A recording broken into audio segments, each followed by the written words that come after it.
Hello, Go Horrors and fellow Deadites. I'm Brendan. I'm Sam. And welcome to Our Life in Horror. And we're back. I'm back. It's only been 4 days since our last live. Yeah, we had it live on Tuesday. Wednesday, Thursday, Friday, Saturday. Yeah. Yeah, Brendan had surgery, which is why he's... I know, and we were talking about doing the back-to-back for the intro. He's got his leg up on a chair over there to keep it elevated. Yeah. How you feeling? I'm sore and bruised. Yeah. I took him out on a little outing today, and I felt like I was taking my grandpa out for a walk. Fuck off. I'm sorry. She's just fucking normal, tall person fucking walking, and I'm fucking Gimpy McGimp walking around. Couldn't keep up with shit. Yeah, you felt really good the first day after surgery. I felt so good. It doesn't even make sense. And then all of a sudden my leg just like it's so bruised. Blew up with bruises. I'm like, oh god. It's rough looking. Mm-hmm. I had to sit down after looking at it because I don't do well with that stuff. I was like, I'm gonna go sit down. I feel queasy. She almost fucking passes out looking at my leg. I'm like, I need you to videotape me undoing my bandages so I know how to do them back up. But yes, we are back. And there's something else I wanted to address. I can't remember what. I don't know. What is that? Our dog's over there slurping his leg. He's like bites his leg and slurps. Anyway, let's say hey to the chat here quick, and then we'll bring our guest on. Let's do it. Ryan. Hello, Ryan. Hey, Ryan. Thank you. Don't forget to like and subscribe. If you're not already, please do. Yes. Liking helps the algorithm, so they say. Reign of Horror. Hey. Hey. What up, crew? Hope all has been well. Hope all is well with you as well. And Shay's here. Hey, Shay. Hey, Shay. We did a video with Shay a little while ago now, and it's coming out Monday, I believe he said. He sent me a message on Discord, so yeah, that will be coming out on it was a good time. Shay's channel. So if you're not already on Shay's channel, go check that out. Yeah, video drops Monday, I believe. Hello, Jamie. Hey, Jamie. Hope you're well. Blessings for quick healing. Thank you. Yes. I hope you're doing well too, Jamie. Yes, I do too. Hoping for a quick recovery and no long-term impacts. I've had 5 back surgeries and the fallout has been debilitating. Oh. That's crazy. It's weird you say that because my fucking back hurts too. That's because you've been sleeping on the couch. Oh, yeah. I've been sleeping very peacefully. I bet you have been. Yeah, he had some veins removed, so it's nothing like a lot of veins removed. Yeah, he'll be okay. The back stuff sounds rough. Yeah. And Ryan says wish you a speedy recovery. Thank you, Ryan. All right, let's bring our guests out. I think Aubrey is maybe the person we have known the longest. I think so. In the horror community. Yeah. His last collaboration was on Aliens. Oh yeah, and then you did Lumberjack Man with him, which I'm so jealous I missed. That was on the podcast. That was on the podcast, right? Yeah. We've done a lot with him. Let's bring him out. Hello, Aubrey. Hello. So good to be back, even if we're missing a few veins here and there. Yeah, they won't be missed. No, not. How are you? Good, really good. Good. Excited to talk horror. I haven't got to talk to anybody about horror in a while, so a lot of great movies came out, and we're talking about one of my personal favorites today. I'm so happy you picked this movie because it's been on our list forever, and the trailer just dropped for the new movie that the director is doing. The director did The Devil's Candy and The Loved Ones, and is now coming out with a movie that looks right up my alley because it has to do with captivity and sharks. And I love shark movies and I love captivity movies. And can we be honest, like 2 for 2, absolute bangers. But I guess we'll get into that. But I think everyone here likes The Loved Ones. I think we've talked about it in passing. Love that movie. Yeah. I was Lola for Halloween, actually. Yeah, she was. Great choice. Great movie. What made you pick this movie? Honestly, I recall back to doing my very first episode ever where I ranked my top 10 horror movies, and this actually is number 10 for me. Like, that's how high I am on this movie and how much I love it. I wanted to put a movie on there that not everyone would have, and I've never actually given it its own show or like actually broke it down or said why I love this obscure movie so much. How did this IFC Midnight movie make a top 10 for you? So I've been following you guys and really enjoying the content and enjoying a platform to talk about a movie I love. So Awesome. Do you have any accounts that you want to plug? I know before we came live, we talked about you maybe continuing your podcast. I know you took a break for a bit, but do you want to plug anything? yeah, absolutely. Podcast Killing Time. I haven't really decided if I'm going to bring it back yet. I haven't had a lot of positive support, people asking for it and stuff. So if I do, I don't know if it'll be scheduled. It'll be a lot more casual, Not all of us can grind as hard as you guys, when it comes to this stuff. So it may be just kind of semi-annual, and maybe I'll do like real long episodes twice a year. I don't know. I don't know what the future holds. I'm not saying no, but I haven't really set my heart or desire on it. I don't know. That's okay. Maybe. No commitment, nothing Yeah. necessary. Just do whatever you feel like doing. Yeah. There's nothing wrong with that. If I do, I just want good support, so I know I'll have that. So I'm here for course. it. And I think the last thing I did was like talking about the Splat Pack, and that was kind of cool. My podcast when I did Killing Time was a lot of top 10s, so it felt kind of cool to break that rhythm that I was doing of just doing top 10s and kind of like breaking down a subgenre or a set of directors people didn't know. So maybe I'll go in that direction, or I don't know. Maybe I'll just cover rap music and not even do horror. I don't know. Who knows? Who knows? All right. Nice. Should I get into The synopsis and the stuff? synopsis and stuff? Yeah. Sure. What was the movie called that's coming out by him? Something creatures, I think. I have been so far removed, I didn't even know he had a third one coming out. So that's like live breaking news to me right now. It stars Jai Courtney. Okay. It's- And you said Captivity and Sharks, huh? Yeah. Interesting. I have to watch the trailer.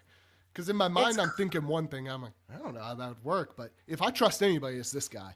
Sean Byrne. It's- Dangerous Animals. Dangerous Animals. Dangerous Dangerous Animals Animals. Okay. trailer. Did you say Jay Courtney? Sorry. Jai Courtney, yeah. Okay. Feeds humans to sharks in loved ones director's movie. Yeah, it looks.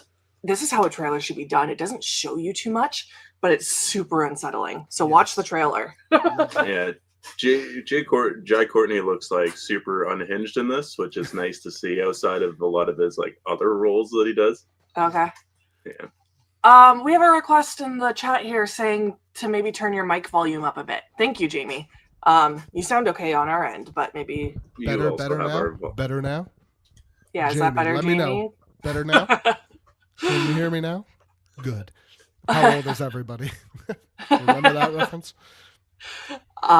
Test. Noel. Hey, Noel. Just wanted to give a shout out to you quick. Okay, hopefully that volume is better now. We'll see when someone says something in the chat. It's not I me will- on an episode if there's not technical difficulties. That's my forte. All right, I'm going to get into the cast and everything, and then we will do our spoiler-free thoughts, and then we'll get into the discussion. This has a 6.3 on IMDb and a 93% on Rotten Tomatoes. Sorry, Jamie just said it's a little better, so maybe turn it up a tad A more. lot better is what we're looking for. I want a lot better.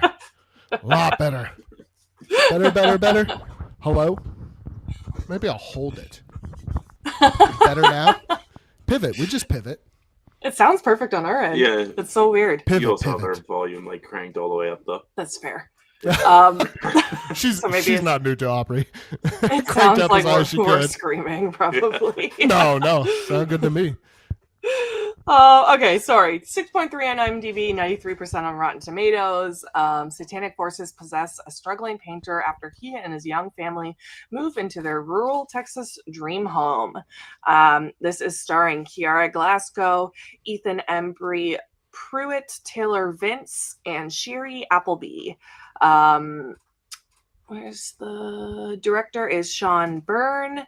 And this came out September 13th, 2015. Jamie says it's better. Thank you, Jamie. Good. Thank you, Jamie. Oh, and hey, Rob. Hey, Rob. Thanks for being here. Okay, so spoiler-free thoughts. I know you kind of already said some, but if you have anything more to add. Really, I just love this film. I love the ambition it takes. I love the fact that it's like 79 minutes, but literally gets through like a whole convoluted story really easily. I think it's technically amazing. I think I wish it had more money. But other than that, I love this movie. I think it did everything it could with its budget and range. Yeah. Spoiler free. I absolutely agree with that because it does feel low budget, but it doesn't at all look low budget. Like the production design on a lot of things is really good. The effects are really good for the most part. Yeah, I think we'll get into that part. I think I know what you're talking about. There's one little scene in here that I'm like a little cringe. Yeah, but I love all the acting in it is also really good. Like I don't have any issues really with the movie at all. Yeah, I really liked it. I loved this movie. Yes. Loved it. And I went in fairly blind. Like I always knew the cover of this film and I knew I wanted to watch it. That's all I knew. And I knew that it was the same director as The Loved Ones. So I really wanted to see it and I just never got to it. And now that I did, I'm very happy. I love the themes of this movie. I did not expect a lot of what happened to happen. I love the music in this movie. I'm a big fan of horror movies like Deathgasm. That was a really fun one. Like the metal music and everything. So yeah, this was actually right up my alley. Oh, okay. I rated it pretty high too on Letterboxd. I'll get to that at the end. Yeah, I wasn't sure how you were gonna feel about like the heavy metal because like you listen to Sabrina Carpenter like nonstop. I do, but my music is all over the place though. It's eclectic, man. Give her credit. Come on. I know, but I was like even today you're putting on Sabrina Carpenter in the car, and then all of a sudden Alanis Morissette. Alanis Morissette at the end, which I'm fine with. Don't get me wrong, but I'm like maybe I want to show. Like I literally like pulled up an album today of like Bollywood or Bloodywood, and I'm trying to hint that like maybe you should check out his song. Well, you didn't say anything. I know, but yeah, my music's all over the place. Depends on my mood. Bloodywood's I love awesome. that though. I'm the same way though. Like I have music taste for like seasons. Like summer, I more like hip hop and party music, and then when it gets to fall, it's like sad country music.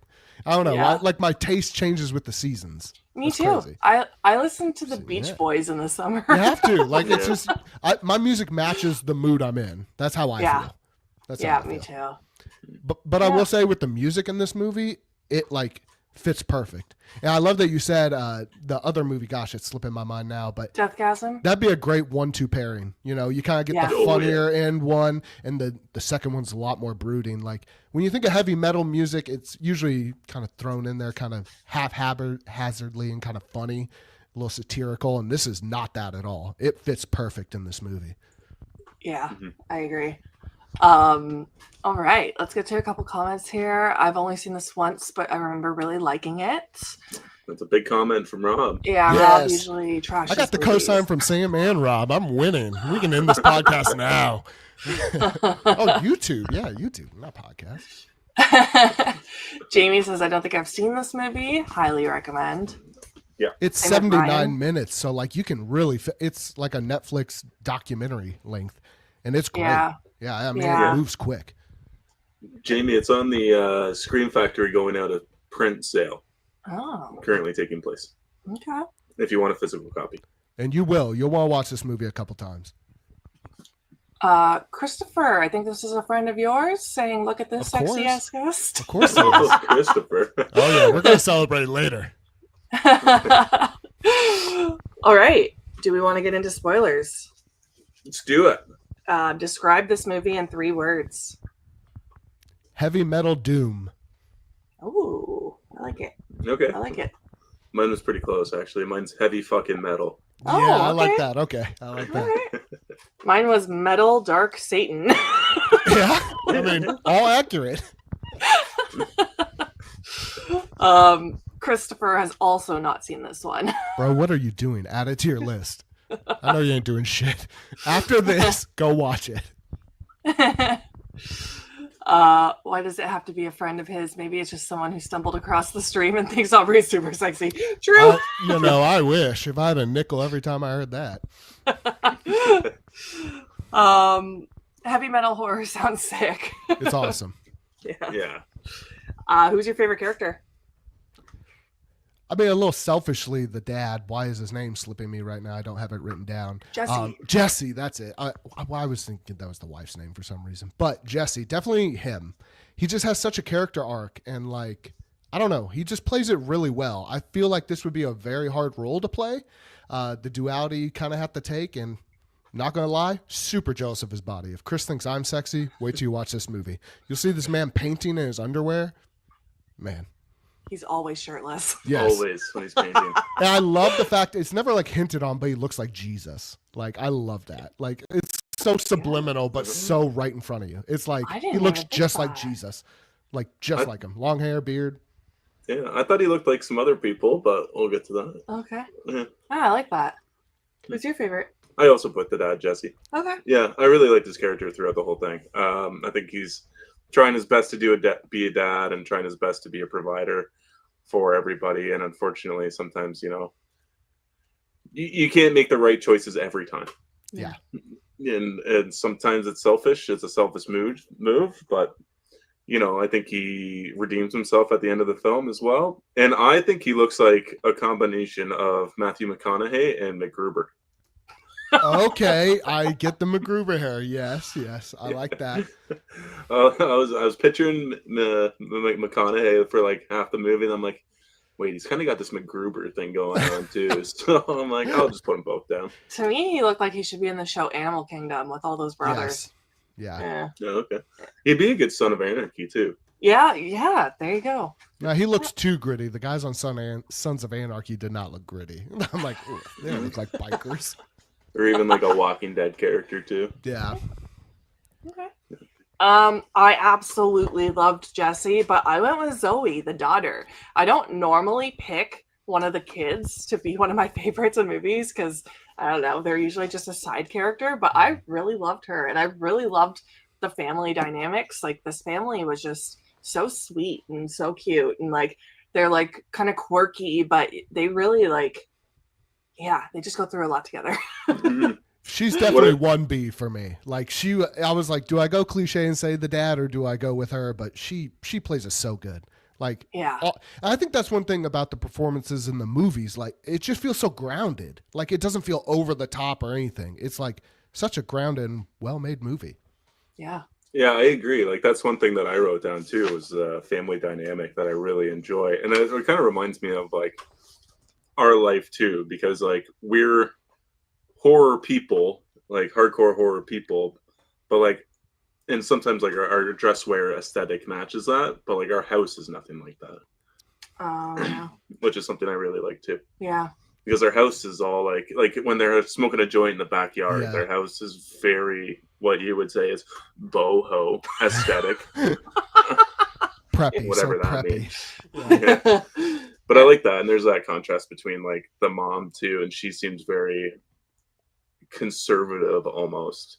So there's a good contrast between her and the dad. Yeah. Absolutely. They had a great relationship. Is that weird that I'm jealous of a fake relationship? No, they like loved each other because they were so different. Like they filled the needs because they were so different. He was creative and kind of pushed her to that fun area, and he's all over the place and needed to be grounded sometimes. So I love that they were like two totally different people, yet the love felt real. So just piggybacking off what you said, man.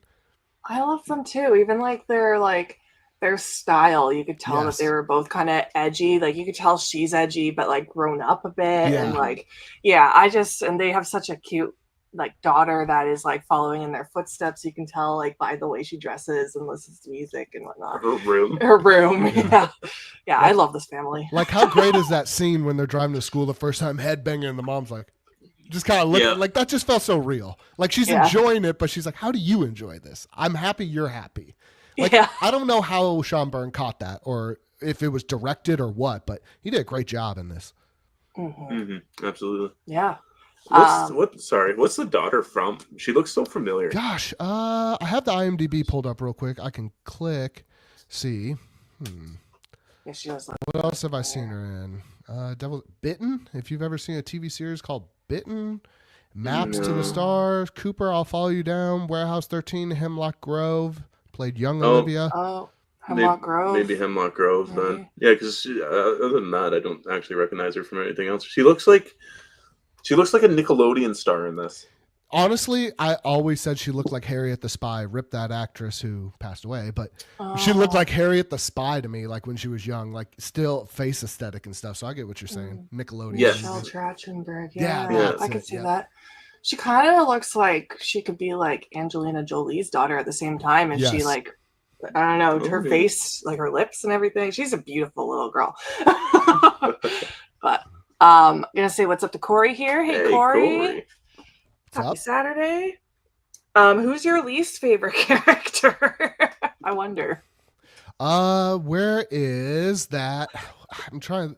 I have the IMDb pulled up, but it's the one deputy who like is just a jerk. Not the female one, the male one, and he just did nothing. And that's one of the things in the movie that made no sense to me. Like, can we do spoilers yet?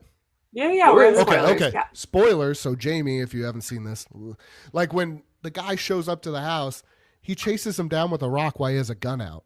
Bro, if somebody brought a rock to a gunfight, I think I'm winning that.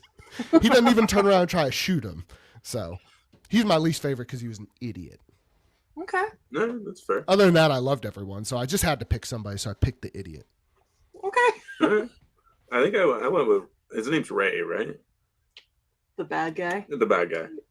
I don't know what his name is, to be honest. He's a fantastic actor. I do love. Oh, yes, Ray. Ray. Pruitt Taylor Vince, the actor. Yeah. Yeah, when I get to see him in movies, I'm always pumped, and I'm always pumped when I can point him out. I wasn't going to point him out to you because I don't think you would have. We just watched something with him in it not too long ago too. Oh. But yeah, Ray is not a good man, and Not unfortunately, I think it could be due to like, well, clearly it's the devil, but Yeah. also some mental illnesses going on there as well. Mhm.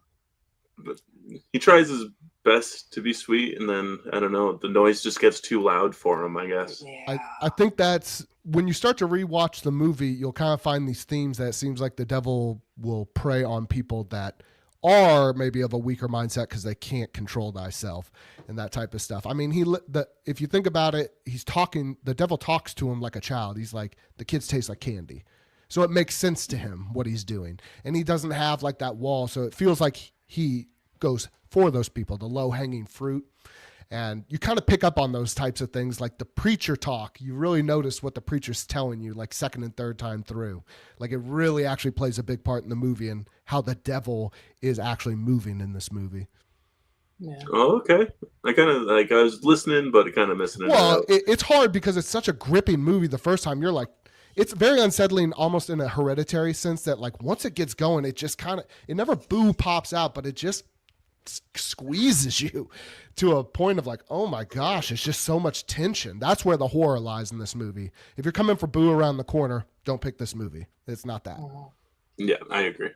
I think it's been like he's been like possessed or whatever for a long time too, because it said it happened when he was a kid. He killed someone. Yeah, Yeah. 12 years old. Mm-hmm. Yeah. Yeah, he killed a 9-year-old. Yeah. So like he's been going through it for a long time. Yeah. I would put him down as my least favorite too, just because he's bad. I guess. I think he does a good job at being bad, but Yes. Yeah.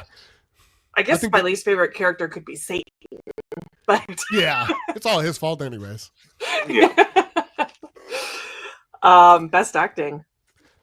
That's a tough one. That is really Mhm. tough. And since I gave my favorite character to Jesse, I'll probably just give it to my 1B because again, to be that young and be so, I don't know, like grounded in your performance. A lot of young actors are so over the top, and she just felt so real and natural. So I know we spoke on her, but I'm gonna give it to Zoe, the actress that played Zoe. Just phenomenal. Like to be that good in a movie where you have to be at that age. That's talent. That's bravado, and I respect that. Mhm. Yeah. I don't have any certain somebody. I think everybody does great in this. Yeah, it's hard to pick one. That's what I'm saying. Like, Yeah. I guess I'll just default to Zoe because she was the youngest. You know. Yeah. I went with her too, Kiara Glasgow. I just think she goes through so much in this movie, and like you said, as a young actress, I was just really impressed. Like she goes through hell. Literally, pretty much. Yeah, literally. So yeah, as much as like everyone did so well in this movie, especially Jessie, I'm still gonna give it to her. Yeah. I'm just gonna say what's up to Un has returned. Hey, long time no see. um Score and soundtrack. Again, another big part of the movie. I love it. I think that's one of the reasons I love this movie so much. It had such big balls to kind of go here and like really lean into it and not use it as a crutch, but almost as a driving force of the film. That's amazing. And like, I love the quiet sound design. It's such a quiet movie until the heavy metal comes in. It's so open. It's really good. I like it. I think that's one of the reasons I enjoy this film so much. Some of the best sound and design that I've seen in a horror movie in a long, long time. Yeah. I love the metal music in this, and then I love it's like chanting, I guess. Like the I love when the voice starts real quiet. Like the devil, it starts real quiet and then gets louder and louder and louder. That's so good. That's what I mean by sound design. It's like amazing. Yeah, and there's like this drum going on too a lot of the time, and then it's like it sounds like a heartbeat almost, and it's just so tense, and it gets like louder. It's crazy. Nice. I love it. No, I totally agree with both guys. Yeah, I love the heavy metal of this music in this movie. Sorry. I think that there's sometimes maybe some sound mixing issues where the music will be a little bit too loud over the voices. I know we did have a little bit of issue, and that could just be like the Blu-ray mix that I have from overseas. Like, I might have noticed that too. No, By the way, I would agree. I think there are some mixing issues, but I think that's just because he's trying to go somewhere that hadn't been before, and it just wasn't perfect. Again, that's where the more money comes in. You know, you can hire a better mixer to mix the movie. But I do agree with you. There's a couple spots where it gets a little convoluted. We just did a channel member review for Piglet, little plug there. We watched Piglet today. The audio was atrocious. I can't even believe it. So that probably made me forget about that because I noticed that too. But Piglet is a whole other story. Channel members, go check out that review. That's on a whole different level compared to how, like what this was. This is minor. That was terrible. Mm-hmm. That was a high schooler did it with no experience. Sorry, did you have anything else to add, or you're good? No, I don't. I think it's awesome. I knew I was gonna like the soundtrack like off the menu screen because it's the I think it's called the Bell Door. Is that the song it's called? Is that what it's called? I don't remember. It's the opening song for Zombieland. It's also the ending credit song too of this movie. Oh, okay. I don't know off the top of my head. I'm the worst guest even. I don't know, but as soon as I heard it, I'm like, yeah, I'm gonna dig this. Cinematography. I do think some of the nighttime cinematography gets a little washy and pixelated sometimes, so could be improved there, but 9.5 out of 10. I mean, what he has to do, like even the framing in some stuff, there's just gorgeous shots all over the place, and like we haven't got to editing, but that plays a huge part into why I love this movie too. But his choices he made, like going from a different cut to a different cut, and like how he kept everything so cohesive yet trippy at the same time. Crazy. Great. Yeah. 9.5.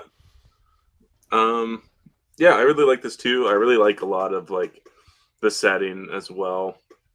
The paintings, I think, are so cool. Very heavy metal feeling. I'd love to get a print of that, man. Like a big poster of it. At the end, I'm like, why'd you destroy that? That thing was sick. Oh yeah, like there's no way nobody wouldn't have bought that. Like that thing was like that's crazy. An album cover right there. Yeah. And I guess that's one thing we didn't tell the people. He gets like possessed by the devil and makes these paintings because he's a painter. And like what the devil makes him paint is insanely awesome. I'll talk about it in my favorite lines, but the way they describe the paintings, that's like my favorite line in the whole movie. Yeah. Yeah, I also just put down. I'm not sure what the budget is for this movie, but it looks very, very good. Yeah. I didn't write too much for cinematography. I thought it did look really good. I think I was just more focused on the sound. Yeah. Yeah. Favorite costumes and outfits? I'll go with Ray just because like he always looks so dirty and creepy. I mean, nail on the head. I mean, I don't like it, but I think it did a really good job of portraying an image and something that was like just offsetting. It's like this red Adidas tracksuit. It's so crazy. And he looks extremely creepy. So I'm going to go with that. I think it was the best. Although the tattoos on the Jesse are pretty sick. Oh, the spine one is really cool. Yes. Yeah, you were definitely. I'm surprised you didn't ask me to pause it when. Yeah. On him shirtless. Yeah. A-B repeat if anybody remembers that on the old Blu-ray. I'm just wanting to see what his tattoos look like. I didn't write down any outfits. I always tend to miss this one out. I wrote down the mom's denim dress in the beginning was really cute. The bad guy when he's just wearing that garbage bag is really creepy. Like he just wears it as like a cape almost. Yeah, you can smell that room.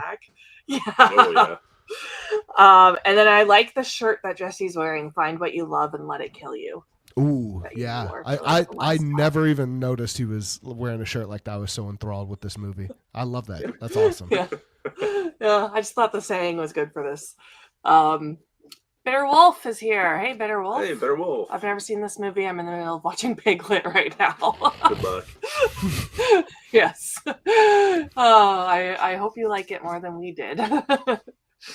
This movie's really good though. Devil's Candy. Yeah, Highly recommend. I recommend shutting off Piglet and putting it on. Chris says Reddit tracksuit. I'm sold. Going to watch it now. Finish the YouTube live. We need the algorithm help, buddy. All right. Memorable lines.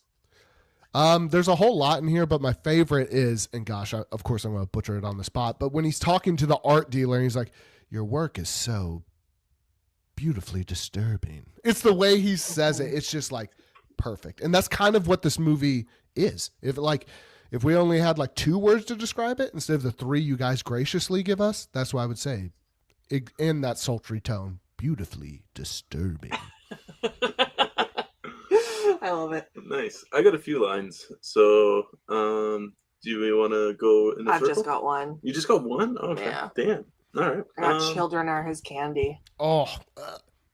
Yeah. I did not expect this movie to be about the kids. So I was so pleased by that because I love dark shit with kids in movies. Like I like kids, don't get me wrong. I don't know. When a movie goes there, it makes it so much more bleak.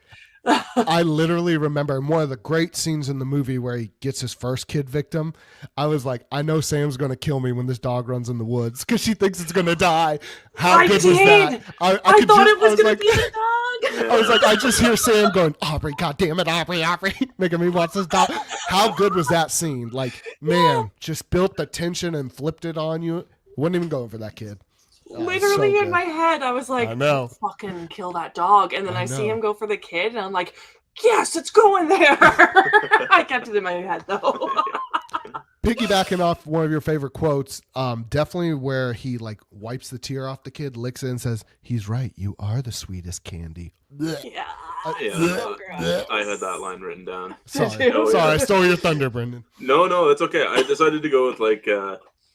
I have like a couple joke ones, but I really like this one. It's don't let the school get in the way of your education. Yeah, it's just such like a metal thing to say. And like what a dad thing to say, you know? Yeah. Like that's the stuff we're talking about. It just feels so real. Nothing feels forced in this movie. Yeah, totally agree. I have a couple like other ones that are kind of like jokey, like when Zoe says, "I love the wallpaper." I'm like, yeah, whatever. Okay, sure. If I see one teddy bear, you have to buy me more posters. Yeah. That's another good line. Piggybacking off that. That's what I would say too. Like fucking. I know that it's great, but it's just so, and I think that's why the movie works so well. It's just we've harped on it, but it feels so real and natural. It feels like a real family and just terrifying. You actually care about them, all of them. So you're like, I don't want any of them to get hurt. Yeah. That's all I'll say Yeah. for my lines. Okay. Yeah. My other ones. I'm gonna say what's up to Jean here real quick. Hey, Jean. Hey, Gene. Thanks for being Thank here. you for joining. Do you have any lines that were disliked? I do not. No, I didn't feel any were like out of place. No, there was never a line where I was like, it all felt real and natural, and it flows. And I'm telling you, I've watched this movie a whole bunch, and I've never stumbled upon one that like just grinds my gears. Okay. I got one. What's Oh. this? Zoe says that I hate gravy. Okay, I get that. Yeah. Yeah. Who the fuck hates gravy? I don't know. That's It fair. could go on a lot more stuff. You guys are I lucky with agree. all the poutine up there. We don't have anything good like that. He loves his Oh, poutine. fuck yeah. Fuck yeah. Yeah, all the different kinds of poutines. I love Yes. I love a buffalo chicken poutine. Oh, Buffalo yeah. chicken ranch. Mm. So it. So that line just kind of, and especially as like a kid, because like when you're eating mashed potatoes, you're drowned in those fucking mashed potatoes and gravy. yeah. Drowning. Like there's no, at that point, you're just eating gravy with a little bit of mashed potatoes. Yeah. Have But to. Jamie says gravy is groovy. But what about brown and white gravy? You on train for both of those? Oh, it's tough. Like the white gravy's okay. It's not my go-to. I'm more of a brown gravy. Yeah, I haven't had the white in a long time. We actually had mushroom gravy for Thanksgiving. Thanksgiving, and that was fucking delicious. It was. So my sister and mom are vegetarian, so I had to make sure it was mushroom. Yeah. It was good. Hey, you find new things out when you express yourself like that. Now you like mushroom gravy. Yeah, Yeah. I would you go. definitely. Yeah, I wouldn't eat it all the time, but I definitely didn't mind it. Yeah. Rob says mushroom gravy sounds trippy. I should have slipped some of that mushroom in there and had a real good time with the family. Yeah, What's your favorite kill? This is a good conversation. I think I touched on it a little bit. It's definitely the very first park scene where he captures his first kid, or the first one we see. And that's another thing about this movie we didn't discuss. It's not really that gory. It's kind of strange to me. It's rated R. I mean, it gets a little intense at the end, but honestly, there's not a lot of hard F words. It's pretty clean. A lot of the violence is alluded to. You don't really see it. You see the aftermath. But that first scene, long-winded way of saying that kid gets killed, and like the way it is just set up, it's like Hitchcock tension of this kid going into the woods, and the killer's in the woods, and you think he's going to get that one, then that swings back real slow, and you just see him walk up with the rock. Oh man, it's great. That's my favorite kill in the movie. Me too. And I love that actually wasn't the part where he died. He goes back to this motel with the kid, and motels are so like grungy and dirty, and he puts on that plastic bag and gets out this big saw, and what's going to go down, but doesn't show it. Like, this movie is super disturbing. Yes. Kind of like the movie Red Rooms. I don't know if you watched that one last year that came out. It's a French film that and it is so disturbing without showing you anything. And I like love it. I can be on board with that. Mm-hmm. I love when something is that effective. And that's how I felt about this one with the kids. So yeah, I'm going with the kid on the swing as well, because and I love the fact that you see him go to hit him in the head, and then it flashes to Jesse's painting, and he's painting the kids, and you're just like, what is happening? Like, it's so that's cool. what I'm saying. Like, the editing in this movie, like the way it jumps back and forth and makes you feel like you're in a trance without taking you away from the movie. You think of something like Rob Zombie's Halloween 2. I get where he was going with the trance stuff, so I can get past it. But a lot of casual viewers, it takes them out of it. This movie, it's seamless. It's crazy how enthralled you get in it. You feel like you're getting possessed watching it sometimes, and you're like, is that real? Is that fake? But it does a very good job of like explaining it out. You don't have to really think about it. It's not very ambiguous, which I love. Definitely. So you guys picked the same kill, so which I agree is a fantastic sequence and kill of the movie. But I'm gonna go with the guitar beat down and stab with the guitar neck. That's the only time this movie goes overboard. And I alluded to it earlier. It looks a little cheesy with the CGI, but like this movie never goes there till like the last 10 scenes. And like, that's just the perfect way for that one to get killed with the Stedman flying V. Oh, it's perfect while the house is on fire. Yeah. Big spoilers, but it is a good kill. It's satisfying, very satisfying. Oh yeah, absolutely. Yeah, it's definitely my favorite kill. I love that beats him with it until it breaks, and then gives him the old stab while the room is on fire around him. So cool. It is cool. Chris says, "Only mushrooms I want will have you thinking you're in a horror movie." Be like that sometimes. Hey, Holland. What's up, dude? Hey, Max. knows? Yeah, Max. Yeah. Holland says hi. He won't leave me alone. Least favorite kill. Did you have one? The only one I'll give an honorable mention to, I know we talked about being a great kill, but the guitar one, it feels like it doesn't fit in the movie a little bit because it's so CGI and over the top, but it's not like it affects me in a way of hating it. So just to make sure I'm doing what my hosts say, I'll pick that, but I don't think it's a bad scene. They're all great kills. And honestly, there's not a lot of kills you see. I think, 3? No. And almost 1, which that's a great scene where Zoe gets away from him. Oh my gosh. I've seen that movie 10 times and still, every time I think she's not getting out of that bathroom in the motel. Every time. Yeah. It's so tension filled. Ugh.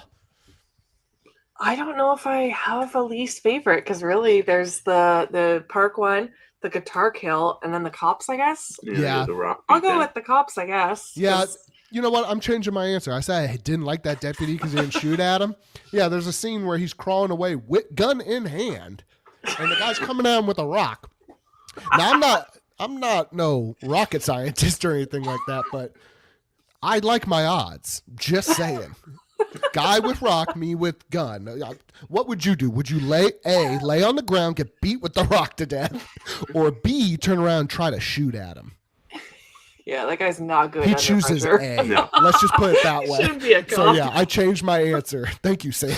You're welcome. The Flying V kill's way better than that. What about you? I'll probably do the same because I do like the one cop that gets pinned between the two cars. Brutal, and then gets the rock. That makes sense. I get that. I think the other cop was like collateral in that as well, and he was just like missed it, maybe broke a leg or something like that, and was crawling away. But like, yeah, I totally understand that he should have probably used his gun. Yeah. Yeah. Chris has a good question. What are a couple of movie choices that this would be comparable to? Well, let me put it this way. I think this is a movie that a lot of people like that I think does way better in what it's trying to do, and they're somewhat similar. This movie and Longlegs, because it's about devil possession and like it feels very real. But this movie actually explains it to you and isn't ambiguous and doesn't have an annoying Nicolas Cage in it. And it's 79 minutes. So I would say kind of in that vein of the serious tones, but to me it's more like a Hereditary in the sense that it's soul crushing and just like it just gets deeper and deeper. And if you don't think it's going to go there, it's going to go there plus more. It just keeps crushing you emotionally, and then you're out of there. Kind of like Hereditary, except this one has a more happy ending. Again, does better in Hereditary because it's 79 minutes. It's not 2.5 hours. So if I want a movie like that, I can turn this one on and I'm not sitting through Ari Aster's masterpiece that is long.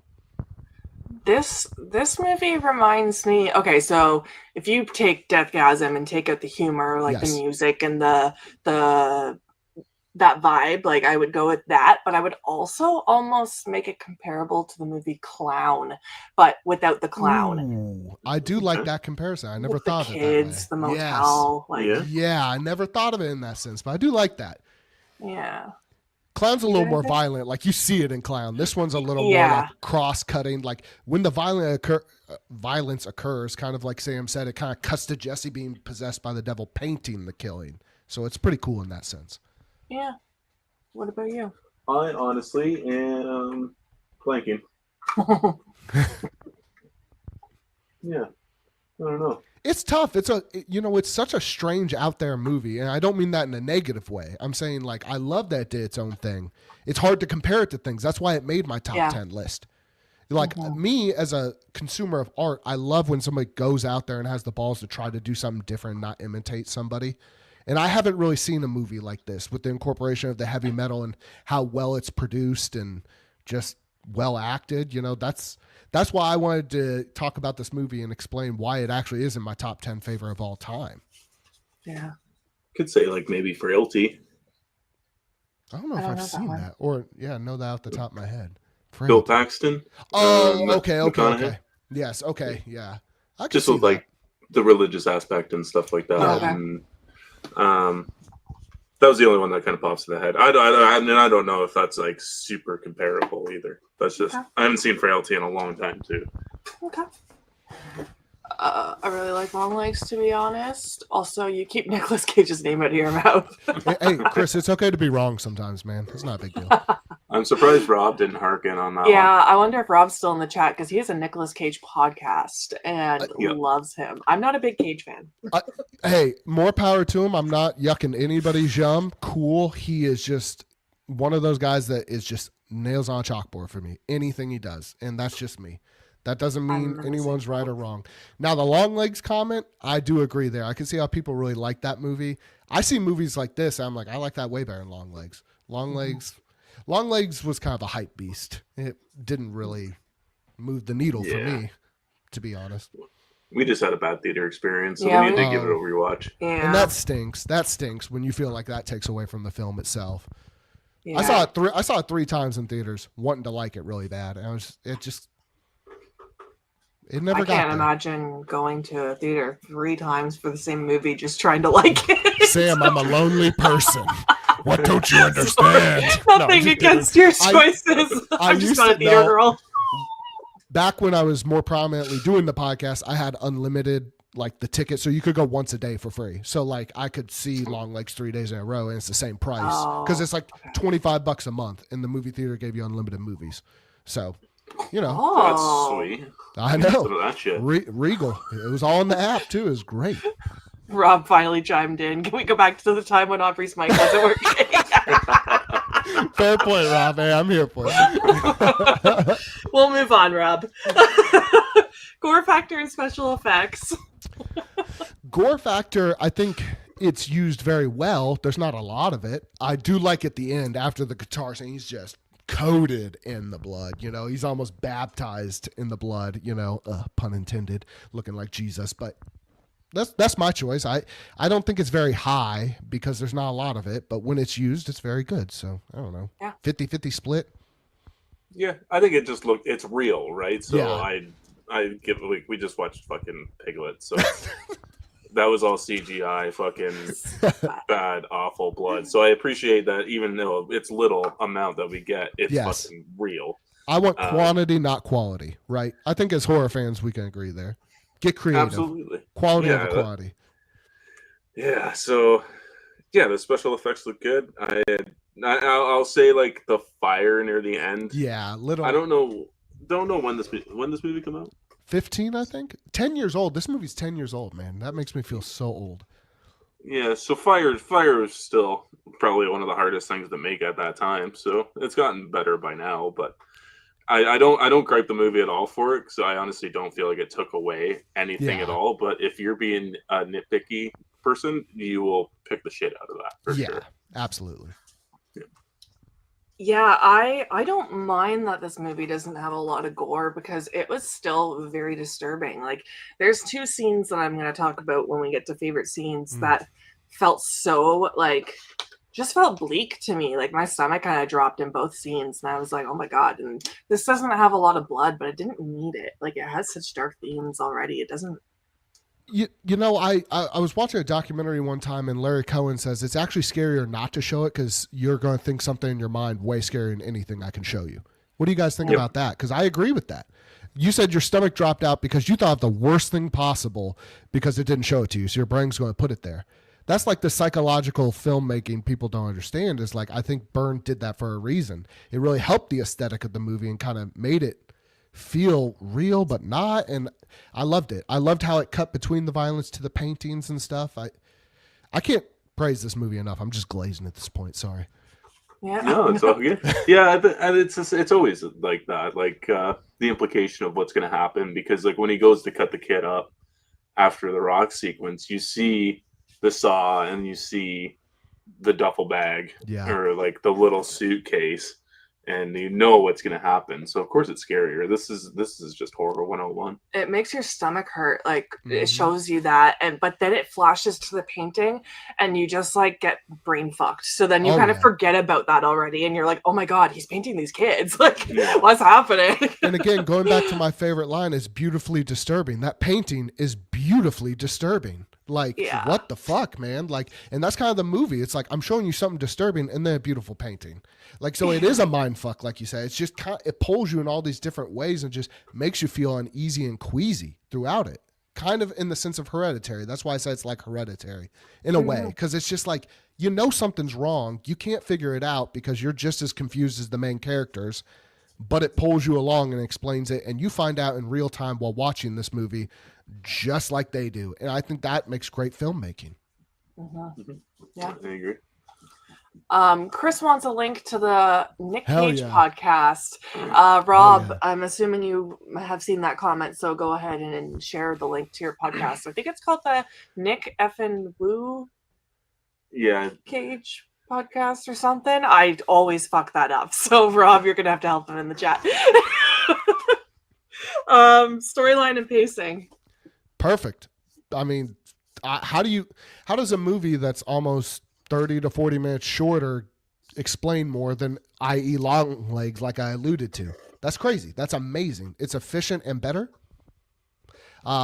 There's something to be said to sit down and watch great cinema in 79 minutes.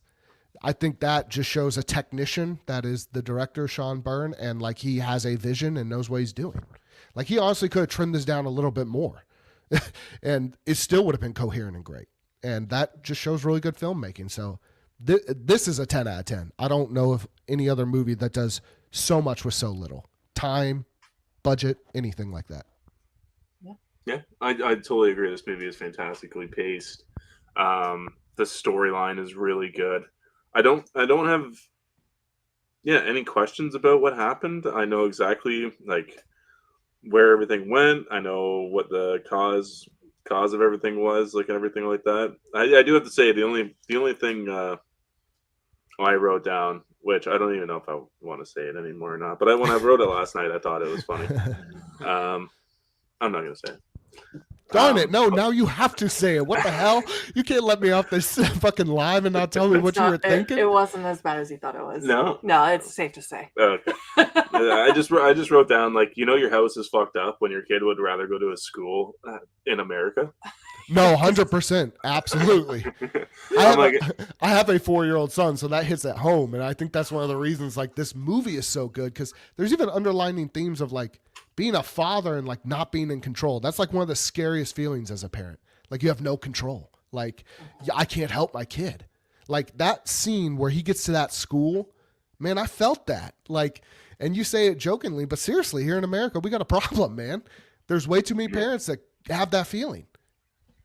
And Zoe literally says it's safer at school. Yeah. When he goes to school. Yeah, which is like, whoa, you know, your house is like, of course she just went through a traumatic event, but like, still, like if you're feeling that unsafe, it's just time to move. Well, wouldn't you? My God, how creepy is that scene? I know we're going to talk about our favorite scenes, but she's just sleeping and he lays down next to her face to face. Yep. I'm like, how does she not wake up from the breath and like is talking and caressing her, and then she slowly wakes. Ugh, heebie fucking jeebies, to be honest. Yeah. For me, storyline and pacing is perfect. You said before you don't know how I was going to feel about it because you thought it started off slow. I didn't think so. I think I just loved the introduction of this family. Like they're also edgy but like loving, and I loved it from beginning to end. And every time, like things just kept happening. Things like disturbing things. I was just like, what the fuck? And it was just such an interesting story with the artwork and this man that's coming back to his home because he lived there before, and he's so creepy, but kind of like sweet at the same time, but gross. And like, yeah, I just loved everything about this storyline. So. And that's a good thing that I just put together after you said it. Like there's that scene where he comes up to the door the first time, and the wife and daughter are like, you were so mean to him and blah, blah. But as the father, you're like, hey, I have to protect you, and this is clearly creepy. I know something's not right with him, but like, this is a little inappropriate, don't you think? And they were like, you were so mean to him. Well, I bet he wished he was meaner when he showed up the first time and tried to avoid this whole situation, because it unfolds horribly for them. Yeah. Sorry, our dogs are they're circling each doing other. something weird. And we're making sure Bruce isn't going to attack We're talking him. too much about the devil. Oh, no. Oh, no. Bruce is possessed. If your dogs start painting, leave that fucking house. Okay, they sat down. He heard me. He's like, shit, he's on to us. Let's lay down.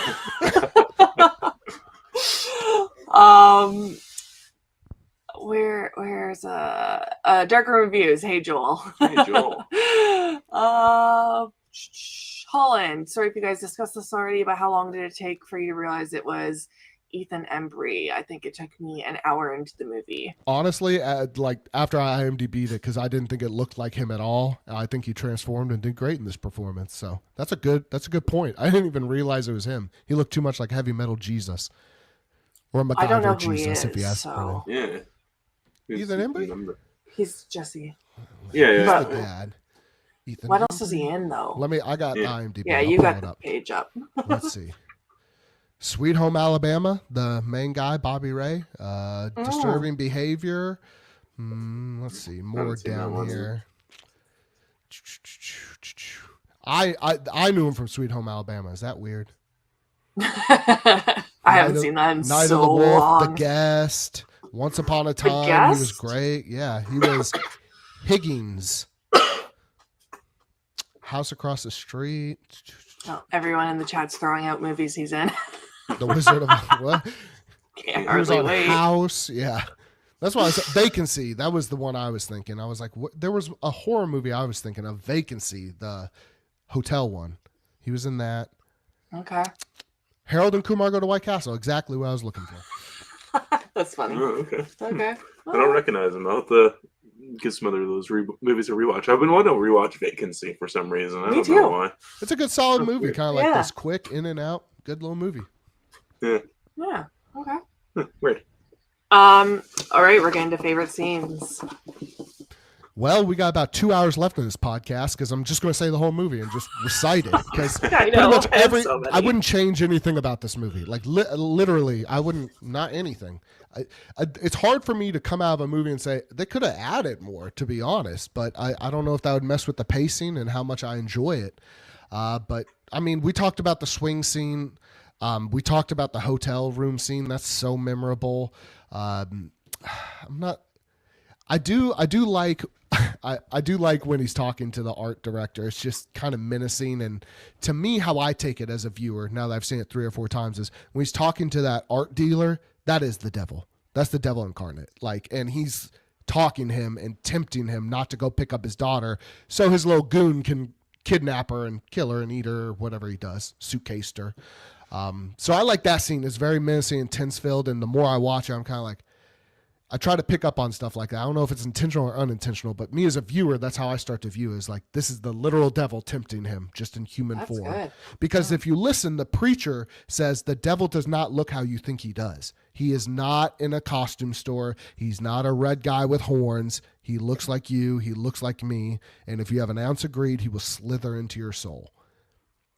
And this guy is trying to become a famous art dealer, and he's pushing it with his daughter, and it ultimately almost pays the price for it because he had a little bit of greed. So to me, I read that as that's the devil, and he's talking to the devil right now, and he has to make a choice. And what he chooses. That's what I was getting to. Yeah? Yeah, because even his assistant is like has like shades of red all over it. Yeah. Okay. And as soon as they see the upside down cross, it's almost like they know. They know, okay, so the devil's here and is using him as a conduit. So, like, that's the thing that, like, how does a movie in 79 minutes really make that clear to somebody? That's amazing. That, to me, as a film consumer, it makes me jealous. Like, I'd want to make a movie like that, but not a lot can, so. Yeah. That's I also have a theory the real estate agent's the devil, too, with his hat. Looks like horns, but I don't know about that one. I think I'm just reaching a bit on that one. But when I just rewatched it for this, he kind of had the same kind of tones, and the hat made it look like horns. So I don't know. I don't know there yet, but I'll rewatch it and see if I can make that reach work. Okay, yeah, on my rewatch, I'd try to see that one. I really like the end sequence where Ray comes into the house with the gun. I think it is so well done because you're never sure what's happening. You're never sure what direction it's going to go. Just gunshots are going off, and they're off screen, so you don't know who's been shot or how they've been shot. You don't know who's alive. I just think it was so well done. I was literally on the edge of my seat the entire time. And that view through the red stained glass, how gorgeous. What a great choice. It felt like I had watched a real home shooting. Like it made me feel sick. And from the very moment, like the mom and Zoe are inside and they just hear the cop outside screaming. That's from that moment to the very end. I was just like, my stomach just dropped, and like he comes in and just shoots both the parents. Like, what the fuck? Like both of them, and they're both like not moving. And like then you see the mom coming out struggling and like watching her daughter, the moments between her and her daughter. I was like, this feels like I shouldn't be watching this. Yes, it's so visceral. It really is so intense. Like that is my favorite part of the whole movie. Outside of the bed scene with Zoe. Yeah, the bed scene was fucking terrifying. Sorry, you can continue. No. I have like a bunch of scenes. So if let's you talk about them. I love this movie.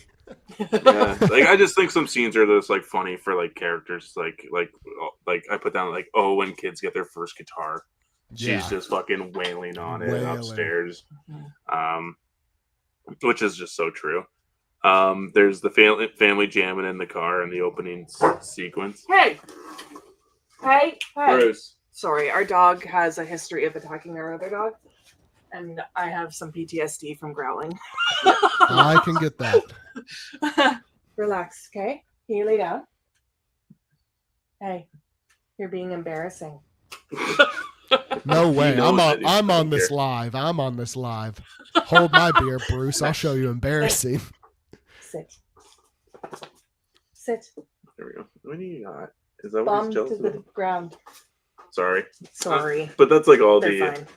That's all the scenes that I got written down. There's lots though. Yeah. Did I have anything not mentioned? Not really. I just liked all the scenes with the family, like the teddy bear wallpaper, the family driving together. Like they're all just so wholesome and sweet. And then, yeah, the fact that he's painting the kids is creepy. And yeah, the Zoe unraveling herself from the tape was really good. Because I wasn't sure, like, is she gonna get murdered or is she gonna get out? Like, so tense. Yes. And I totally forgot. It's one of the shorter scenes, but one of the most effective. And I remember I saw the scene in the trailer. I'm like, I'm watching that movie where he goes to the gas station and says, just the gas, grabs a little lighter, starts tapping his fingers. And it's just so menacing. You're like, what the fuck is this crazy dude going to do with that? Like, it's just, that's another really good scene. And it's just beautifully framed. And it's just so subtle, but just adds so much tension to what's about to happen. Like we talked about at this house. Yeah. Just brutality, to be honest. Yeah. Do you have any least favorite scenes? No. I wouldn't cut anything from this movie. You could possibly add because it's so short, but as far as pacing, timing, and everything, I don't see how you do much better, to be completely honest. So I don't have any least favorite scenes. I think it all fits. I don't think anything takes away from it. I don't know. No, I wouldn't do anything. I would have liked to have seen a little bit more of the mom. Yeah. Okay. Yeah. Fair point. Yes. You add more mom. 10 more minutes of her story. Yeah, even 5. I do feel like there's a point in the movie where she kind of feels like she's put on the back burner. Yeah. Yeah. Agreed. But other than that, I think it's great. Yeah. I absolutely don't think you should cut anything from this movie. My least favorite scenes shouldn't be cut, but they're my least favorite scenes still. It's anytime Jesse disappoints Zoe. Oh, yeah. It's hard to watch. It is hard to watch. That scene especially where he's you, late. You're a dad, right? It very is hard. Like when he shows up to school late that first time and she's like, it's only my second day. You know, as a parent, you just, you know, it just makes you feel horrible. There's no worse feeling in the world letting your kid down. So that's the reason this movie feels so real. It feels so grounded because parents aren't perfect. You know, I'm not perfect. And so that like really hits home. And it's like, damn, that feels real. And the devil and a crazy guy's coming after him. So it makes it that much more terrifying. Yeah. Mm-hmm. Yeah, it's sad. Yes. The last category is the killer. Thoughts on the killer? 10 out of 10. I think for how this movie's trying to go, I think he's perfect. I couldn't see anybody else playing that role better than what he did. So for me, 10 out of 10. I mean, I guess there's things you could pick and choose that you don't like about him, but I think it fits this film absolutely perfect. Yeah, he totally works. I really like him as an actor. I really wish they had like some more like close-up scenes of his like shifty eyes, because he does that. I don't know if that's like a genetic thing or if he just can do that, but like he's always got the crazy shifty eyes going on. Okay. So I wish there would have been like just a couple shots like focusing on that. Mm-hmm. Yeah, he's creepy because he's like he's so sweet to children, and you even said he kind of like has like the mindset of a child at the same time, and like but he's also the one that like dads are going to be worried about because he's going to lure your kid in and is terrifying. Like yes. Yeah. Scary rating out of 10, 1 being not scary at all, 10 being the scariest movie you've ever seen. I guess this kind of comes from, what do you find scary? Is Insidious more scary than this movie? In my opinion, no. This is the type of movie that like I'll think about. You talk about that house shooting scene. That felt so real. That I'm like, I could experience that. I'm never going to see the lipstick demon. He's not real. So it's like, I'll never see that. I could see a house shooting in America. So it's like, this movie's a lot scarier to me. Is it the scariest thing I've seen? No. So I'll probably say 8.5. 8.5. It is terrifying. Yeah. It sticks with you. It leads. You know, I had trouble sleeping last night, to be honest, because it's just so creepy. You hear noises in your house, and you're like, is it that big guy with his guitar? Like, it's just like, because you don't know. You never know. So I think that feeling, almost like in the sense of The Strangers, it feels so real, like this could happen, that it just, that's where the horror comes in for me. But if you're looking for pop-out scary, it's going to be like a 0. Yeah. I'm in the exact same boat. That house scene, the shooting, and then her waking up with the man in her bed, like, and just him in general luring kids in and like and calling them the devil's candy is so creepy. I'm gonna go with 8. Yeah, like this is the scary stuff for me. Like I'm in the same boat. Like I could watch, I don't know, whatever. Did you have nightmares last night from this movie? No, I dreamt about alligators. Oh right, you're telling me that. I had a dream that him and our buddy had a competition to see who could kill an alligator first, and he bet all my new clothes on it, and his buddy won and took all my new clothes home to his wife, and I was not impressed. Well, win-win. Now you need a new wardrobe, so pull out the credit card, Brendan. You can't get her to stop now. You can't chase her. She's going to go get a new wardrobe. I said I'm an alligator hunter from way back, so I don't know. Her dreams are definitely wrong. I'll give this movie definitely like for scary rating probably a 6.5. Yeah, I definitely think like the sense of realism in a lot of the sequences do help make this film terrifying. It's a little slow. It's definitely like a little bit of a slow burn, but I do think that helps the movie a lot. And I can't even actually remember if there were any jump scares. I don't think there are. One, and it got me last night because I totally forgot about it. And I've seen this movie 100 times. I was watching it with AirPods in on my phone, and when they move into a new house, Zoe jumps out and scares the mom. And it's like it's almost like Sean Byrne saying, "Fuck you! I'm not giving you any pop outs. This is going to just grind you down." Like the only scary thing here is a joke, and so I love that aspect of it, and it made me jump. So I have a bad startle reflex. Okay. I think I jumped a little bit. Did you? Yeah. Oh, I didn't notice that. But that's really the only pop-out part. Everything else is kind of slow and just menacing. Yeah. Rewatchability, and would you recommend? 10 out of 10. Yes, go watch this movie. Even if you are not a fan of slow burn movies like Hereditary, I feel you'll like this one better because it's so quick. It has a lot of cool, memorable stuff. The music's different. it feels like you're watching heavy metal because it's so fast and so quick and aggressive and just in your face, and it's moving and it's moving and it's moving. And so I think it's great. Yeah, I'm in the same boat. I would definitely rewatch this, and I would recommend it. Yeah, I would absolutely give this a rewatch for sure. I'll watch this movie multiple times actually because I just love the metal so much. Mm-hmm. As for recommending it, hell yeah, like you said, Hereditary. This movie, sure, it has its like slow moments, but it never halts to a stop in its Yes. pace.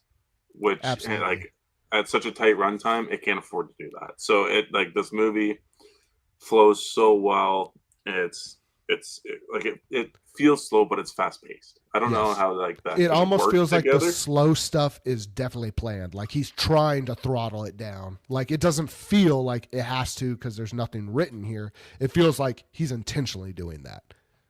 Yeah, I love that. Final movie rating as a whole out of 5.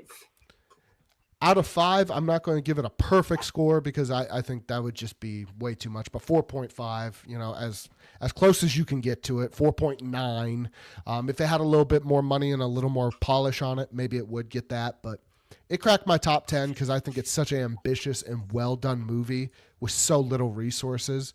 That is just, a cinephile like myself can really appreciate that. Okay. Dark Room says I Trapped the Devil is another good one. Yes, it is. Is that Korean or J-Horror? I Dropped the Devil? I don't remember which one, but I'm pretty sure that's the one that the cover of it has the guy in one part's a knife, I think. Or maybe I'm Or is thinking that I of something Saw else. the Devil? That might be I Saw the Devil. Yeah. I Saw the Devil. I think I that's don't know. what me and Aubrey are thinking about. Yes. I Trapped the You Devil. might be I'm gonna write right. that down. Rob wants to rewatch Can't Hardly Wait. Thank you, Mr. Embry. Jamie says, your dream, I feel you, Sam. LOL, someone's always trying to take my house in my dreams. How many times should I watch it to really pick up on all the details? Chris is asking. 2 times is pretty good. I mean, I've studied it a whole bunch and watched it a whole bunch, loving it so much. But I think 2 times you really kind of pick up stuff because once you realize where it's going, because like I said, this film does such a good job of like, it explains what's going on in real time, meaning you're learning with the people. And so it feels very real and fresh. Once you know where it's going, then you can pick up the nuances. So probably twice. And with it being a short film, that's easy. Yeah, I'd say that for sure. Like Sam didn't catch the art dealer being a persona of the devil, Yeah. but I caught it last night 100%. Yep. Yeah. Listen to what that preacher says. Like that's when I start, and I noticed that the second time is like, I was wondering, I was like, why is he just putting this weird preacher on TV saying stuff? But then I really thought about what the preacher was saying and where the film was going, and that's a cool scene. And I didn't even notice the t-shirt that I love. Sam told me that, and I've seen this movie well over 15, 20 times. Yeah. I also rated this a 4.5 out of 5. I All right, love we got trips across the board. Same? Yeah. Nice. I do wish there was just, a tad more of the mom in there. Yeah. Tad more what? Of the mom. Of the mom. I thought you said the bomb. I was like, what? Yeah. Did we watch this like movie? Well, and it could have more mom. That's the crazy thing is like, I wouldn't be mad if this movie is 10 minutes longer. Yeah, like just some more like sequences of what like she's going through. Also, like she has to uproot her whole life too. She said that like when they moved in the house that she's gonna have to take 2 buses just to get to her job. So show her struggles as well as what the rest of the family is going through. I just feel like she's, like I said earlier, she's just kind of put to the side burner. Yeah. For at least a third of this movie. Yeah. So. Okay. All right. I'll do some fun facts. When Jesse Hellman is parking near the art gallery, it is shown that the place is called Belial. Belial in the Bible is a demon of seduction, a creature that corrupts people and makes them go mad or behave badly towards others. Love that. And see, I didn't even notice that. Yeah.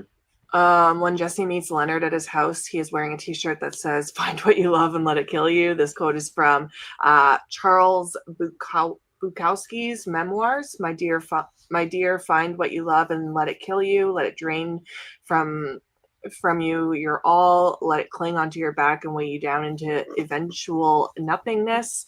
Let it kill you and let it devour your remains. For all things will kill you, both slowly and fastly, but it's much better to be killed by a lover. Falsely yours, Henry Charles Bukowski. Fuck. That was long. Yeah. Imagine that's how people used to talk. Now we say Riz and Skibbity. It's crazy. Some of the generations say that. Don't be lumping us all in there. Pruitt Taylor Vince originally turned down the role of Ray as he was receiving an abundance of mad villainous roles, but Byrne wrote him an impassioned letter explaining how he needed someone capable of playing the lost child trapped inside the monster. It worked. Love that.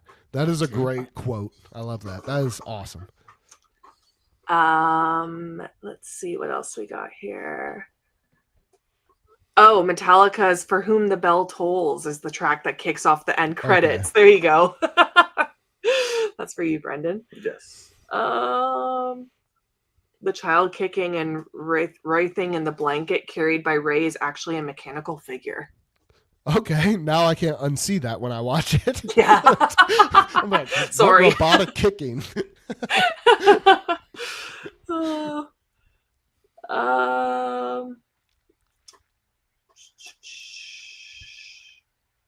think I'll leave it at that. Ethan Embry's hair in the film is a wig. Yeah, very MacGruber-like. Oh, I actually thought it looked good. Like Yeah. I actually didn't see that at all. I'm like, this. Yeah, he grew out his hair. I'm like, huh. I'll leave it at that. Chris says, what's a few newer, less known horror movies I should give a watch? I hate to be that guy, but I've just kind of been watching what's been popular. I haven't really been deep diving. I kind of took a little bit of a break, but loved Nosferatu. I'd been anticipating that movie for a long time. Absolutely blown away. Robert Eggers did it again for me. The Substance was great, but I don't think I've watched any like lower end indie movies in a while. You know, I kind of been out of the mix. I would say if you're okay with like French horror, I would say Mads or Red Rooms from last year were phenomenal, both of them. Mads especially, holy fuck, it's like a one continuous shot trip. Oh, one shot movie. Oh yeah, it's crazy. Love that. Low Lifes, if you don't want subtitles, was really good. That's on Tubi, or it was on Tubi. It's really good, backwoodsy feel. And The Last Exit, also known as Little Bone Lodge as two names, was really good. Those are my. I love it. Just throwing out. Is that a foreign movie too? No, it was just another one on Tubi that actually ended up being really good. Okay. Yeah. I just love that you're throwing out all this international horror now. Oh, you make Brendan so proud. You do. French horror is my thing. Yeah. Like my favorite is French. I love it's so good. They know how to do it. They know how to do breathing. Yes. What do you got? I got Hunter x Hunter, if you haven't seen that one. Oh. I haven't seen Hunter Devon x Hunter. Sawa. Yes, it is Devon Sawa. It's a Canadian made movie. It's another IFC Midnight film. Oh, love IFC Midnight. So that's kind of what I was trying to go through. I'm trying to think of anything else that I've seen. Rob, Mads is not overrated. Just gonna throw that out there. I don't know. I got this gigantic doll in my way, so I look like I'm looking at my collection. Oh, man, I can't remember anything else off the top of my head. Definitely check out Hunter x Hunter. I think it's got a wicked ending. Hunter x Hunter, okay. Red Room, Mad, Hunter x Hunter. Perfect. Yeah. Yeah, thanks for coming on. I appreciate it. No, I really do. I appreciate you guys. Respect the hard work, the grind, and everything like that. It's always a blast. So anytime you need a guest, let me know. I love to chop it up. And, you know, I don't mean to toot my own horn, but I gave you the Lumberjack Man and this. 2 for 2. I know. 2 for 2. I know. I love Lumberjack Man now. And such different movies. That's how big of a horror fan I am. I can appreciate Lumberjack Man and this. Like, I love it all. If it's good film, it's good film to me. Like, if it's doing what it's trying to do, it's good film. And Lumberjack Man does exactly what it's trying to do. We're back live tomorrow. 2 p.m. Eastern with Ian, and we're going to be talking Jason Takes Manhattan. Fuck yeah, that'll be good. Friday the 13th, part 8. Yeah, I have only seen half of this movie twice. Both times I got distracted and had to turn it off. Yep. Very So I easy. haven't ever sat through the whole thing. She's never made it to New York, just like most of this movie. I haven't. So yeah, we're gonna do that tomorrow. Oh, and Rob's asking when we're counting again. Sorry, Brendan just was on like couch rest the past few days. We're gonna be counting more movies this week sometime, either Monday or Wednesday. Yeah, I have it planned out. It might be a little bit of a shorter one, but we're gonna polish off what's last of the DVDs. Yeah, we're at 577 DVDs. Yeah, because it's just mainly multi-packs, like big multi-packs, like 50 in this thing. There's 11. There's the Universal Classic Monsters thing that we can talk about too, and so we'll get rid of all that, and then we'll start on Blu-rays and 4Ks. First shelf is literally 4Ks and Region B movies. So like they're my foreign ones that I gotta use my special player for. Which was actually like this movie. And the Region B. Yeah. Chris says, added all of those recommendations, got a new YouTube and new podcast to follow. Great episode. Looking forward to watching future episodes. Thanks. As well, you should. I've known these guys, like they said, for a long time. Always been real, always been genuine, and I always appreciate that. It never feels like work when I'm talking to you guys. It's just like friends. So yeah. I love it. I know it's been like 3 years. Yeah. Isn't that crazy to think? That's nuts. Yeah, it's crazy. But yeah, thanks for coming on. And do you want to shout out to where people can follow you if you're keeping your Instagram? Yeah, right now I'm keeping it. It's at Podcast Killing Time. Again, maybe I'll do an episode here or there. Maybe I'll drop something. I don't know. But just pop out every now and again. I don't know. I haven't decided yet. I don't know. We'll see. Sounds good. Keep them wanting more. If anything, I'll definitely be back on this platform if I'm allowed. Let's just put it that way. So you'll Start see more thinking of of this. a movie. Pretty face. Oh gosh, now the pressure's on. I gotta go 3 for 3. You gotta get another banger. I gotta get another banger. All right, thanks to everyone that tuned in the chat today. Yes, thank you guys so much for the support. Hope everyone has a lovely weekend, and we'll see you later. Stay spooky, guys.